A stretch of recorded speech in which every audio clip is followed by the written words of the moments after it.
Hi guys, in this video we're gonna talk about method overloading in Java. So what is method overloading?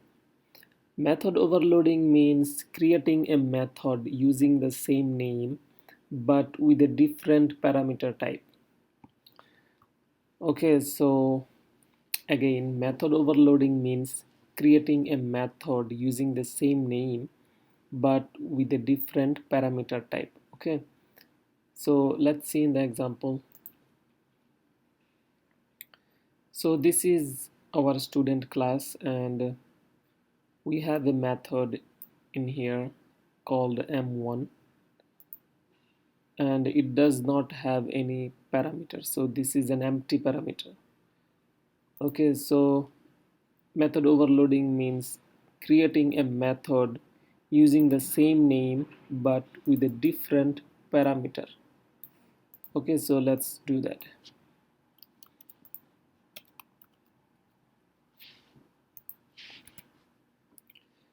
So we actually wrote the same method in here. There is no difference between these two methods. That's why we are getting compile time error. But method overloading means the name should be same but the parameter type should be different. But in this case we have the same parameter type. Okay, so that's why we are getting compile time error. So the parameter type should be different. So let's make a change in here.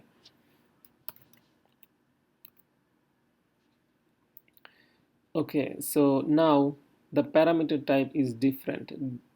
This method has empty parameter and this method has an integer parameter. Okay, so this is an overloaded method. Okay, so let's try to print something.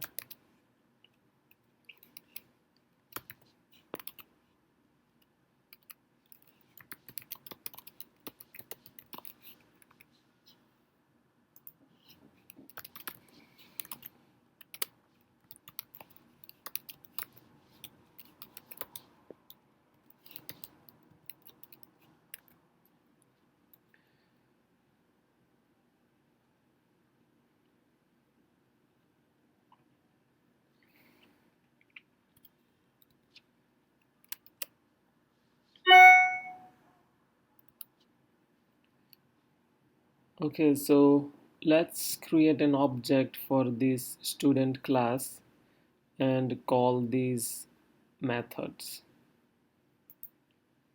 Okay, so I already created the object for student class. So let's call the first method first. Okay, so we need to use this reference variable, right? S. So S is the reference variable for this object.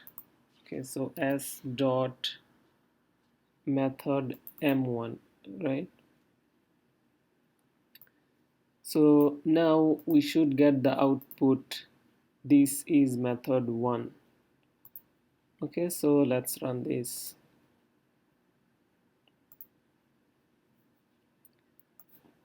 Yeah, the output is this is method 1.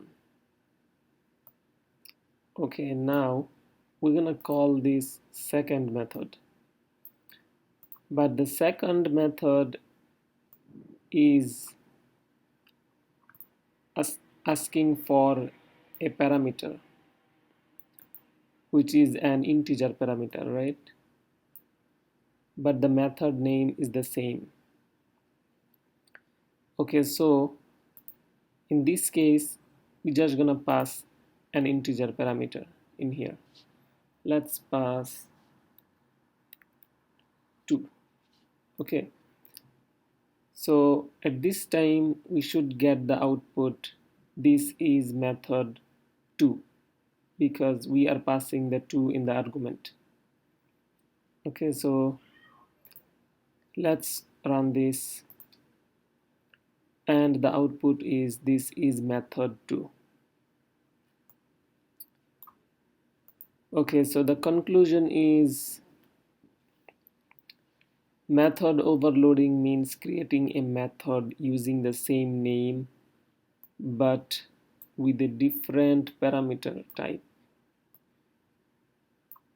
Okay, so again notice for the first method we don't have any parameter, it's an empty parameter, but for this method we are passing an integer.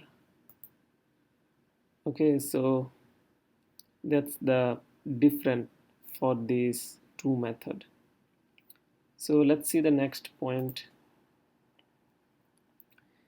Access modifier and return type can be changed.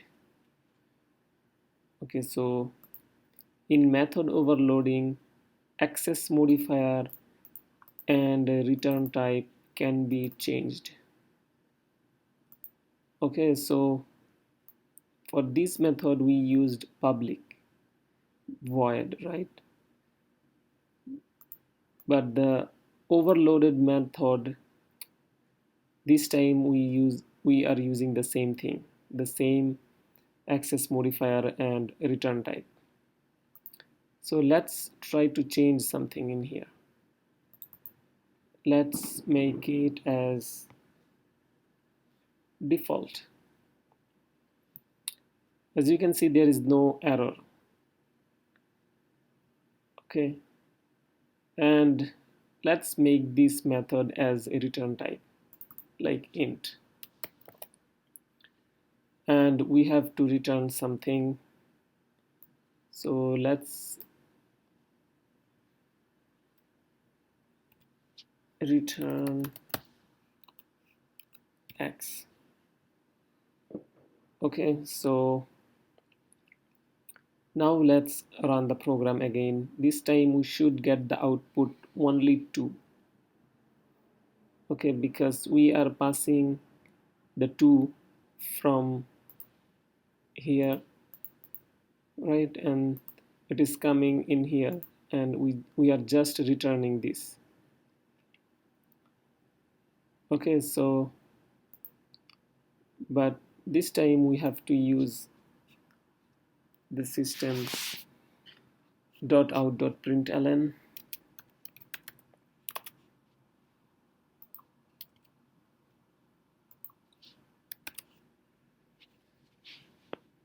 So let's run the program. Yes, the output is 2. Okay, so the conclusion was access modifier and return type can be changed.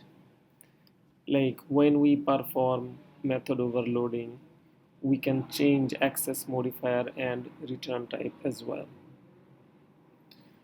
And the next conclusion is it happens in the same class. The method overloading concept happens in the same class. Okay, there is no inheritance concept with this. It happens in the same class. Okay, so the last point is it's a compile time polymorphism. So the method overloading is also called compile time polymorphism. The reason is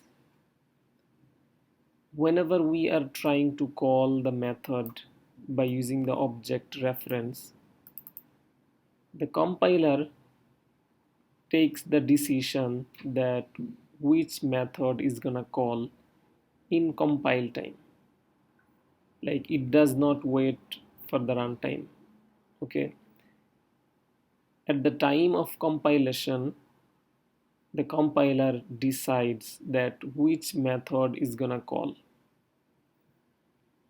Okay, it does not wait for the runtime, so that's why method overloading is also called compile time polymorphism. Okay, so that was the last point. So that's all for today. Thank you for watching the video.